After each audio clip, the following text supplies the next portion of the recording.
Hello दोस्तों, आप सबका स्वागत है मूवीज डिस्क्राइबर में। आज हम लोग बात करने वाले हैं थॉर मूवी के बारे में। ये मूवी बेस्ड है नॉर्थ माइथोलॉजी पे, जिसमें 9 रियल्स यानी कि 9 प्लैनेट्स की बात की गई है। कई अलग अलग गैलेक्सीज के 9 प्लैनेट्स एक स्ट्रक्चर के थ्रू आपस में जुड़े हुए हैं, जिसे यग्drasil कहा जाता है। यग्drasil के सेंटर में है प्लैनेट अर्थ, जिसे मिडगार्ड भी कहा जाता है। और इन सभी प्लैनेट्स में सबसे खास है एसगार्ड। यहाँ पे एक बहुत ही पावरफुल एलियन रेस रहती है, जिन्हें धरती के लोग भगवान मानते हैं। एसगार्ड के लोग यानी एसगार्डियंस सदियों से इन नवग्रहों की रक्षा कर रहे हैं। सन 965 में यूटोनहाइम नाम के एक प्लेनेट, जहाँ पर फ्रॉस्ट जाइंट यानी कि बर्फीले दानव रहते हैं, वहाँ के राजा लॉफी ने 9 रियाम्स पर कब्जा करने की ठानी और इसकी शुरुआत उसने इंसानी दुनिया से की। फ्रॉस्ट जाइंट्स इस पूरे ग्रह को बर्फ से ढककर यहाँ पर राज करना चाहते थे, मगर तभी एसगार्ड के राजा ओडिनिल अपनी फौज के साथ धरती पर पहुंच जाते हैं और वो अपनी ताकत से सभी राक्षसों को उन्हीं की दुनिया में वापस भेज देते हैं। जिसके बाद फ्रॉस्ट जाइंट से उनका खास हथियार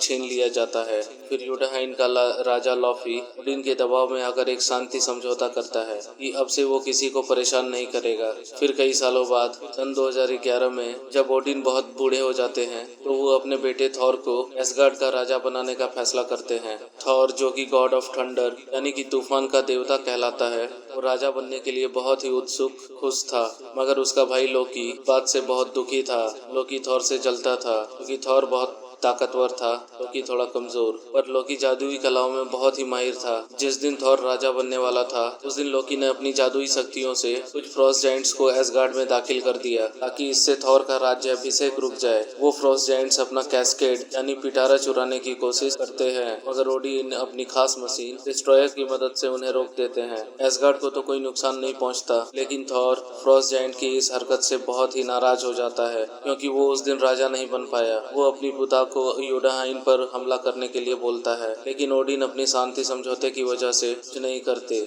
थॉर गुस्से से पागल हो रहा था, तभी लोकी चालाकी से उसे ये सलाह देता है कि उसे ओडिन के खिलाफ जाकर यूटोनहाइन पर हमला करना चाहिए। फिर थॉर अपने 4 दोस्तों और लोकी के साथ यूटोनहाइन जाता है और वहाँ वो सब कई राक्षसों को मारते हैं। आखिर में ये लोग उन लोगों के आगे कमजोर पड़ने लगते हैं। तभी ओडिन वहाँ पर पहुँचते हैं और वो थॉर और उसके साथियों को बचाकर वापस एसगार्ड ले आते हैं।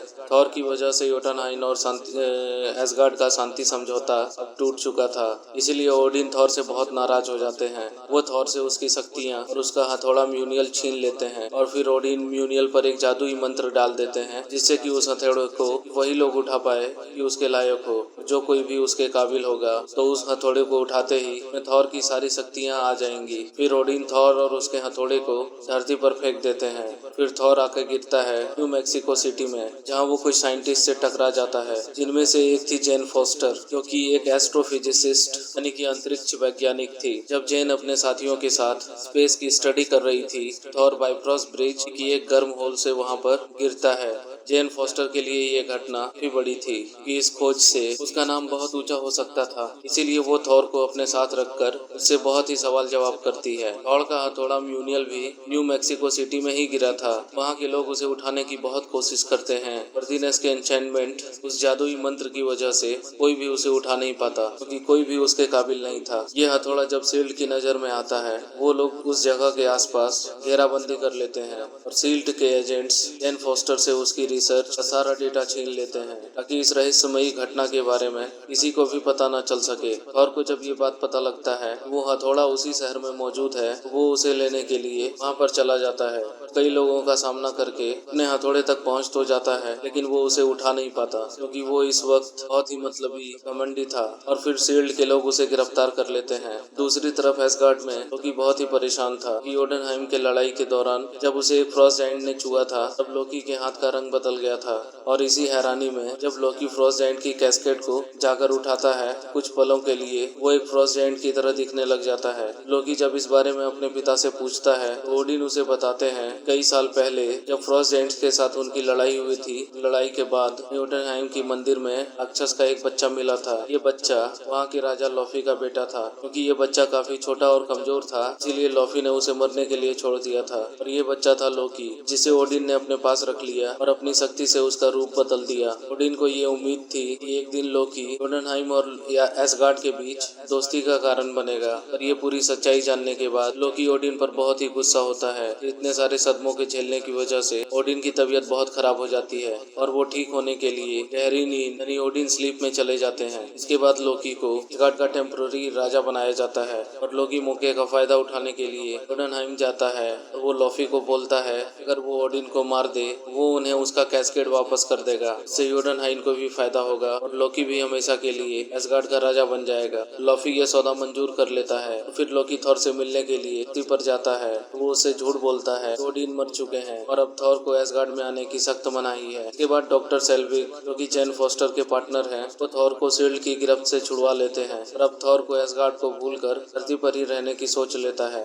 जेन फॉस्टर के साथ रहकर थॉर में काफी बदलाव आ जाता है और अब वो अच्छा बनने लगता है। उधर एसगार्ड में थॉर के चारों दोस्त थॉर के बहिष्कार से बहुत ही उदास थे, इसीलिए वो चोरी छुपे थॉर से मिलने के लिए धरती पर आते हैं और वो उसे लोकी की झूठ के बारे में बताते हैं। लोकी को जब इसकी खबर लगती है तो वो थॉर और उसके दोस्तों को मारने के लिए डिस्ट्रॉयर को धरती पर भेजता है। डिस्ट्रॉयर वहां जाकर बहुत ही तबाही मचाना शुरू कर देता है। थॉर के दोस्त उसे रोकने की कोशिश करते हैं पर थॉर लोकी को शांत करने के लिए अपनी कुर्बानी देने को तैयार हो जाता है और फिर डिस्ट्रॉयर थॉर पर जानलेवा हमला करता है, जिससे वो लगभग मर ही जाता है। लेकिन थॉर के इस बलिदान की वजह से उसकी शक्तियां और उसका हथौड़ा उसे वापस मिल जाता है और फिर वो डिस्ट्रॉयर को हरा देता है और इसके बाद थॉर अपने दोस्तों के साथ एसगार्ड वापस लौटता है। इधर एसगार्ड में ओडिन को मारने के लिए लॉफी वहां पहुंच जाता है, लेकिन जब वो ओडिन को मारने ही वाला होता है लोकी लॉफी को धोखा देकर मार डालता है ताकि वो ओडिन की नजर में अच्छा बन सके। और इतने में ही थॉर एसगार्ड पहुंच जाता है और उसकी और लोकी की लड़ाई शुरू हो जाती है। लोकी इस कोशिश में लगा था कि वो सभी फ्रॉस्ट जायंट्स को मार दे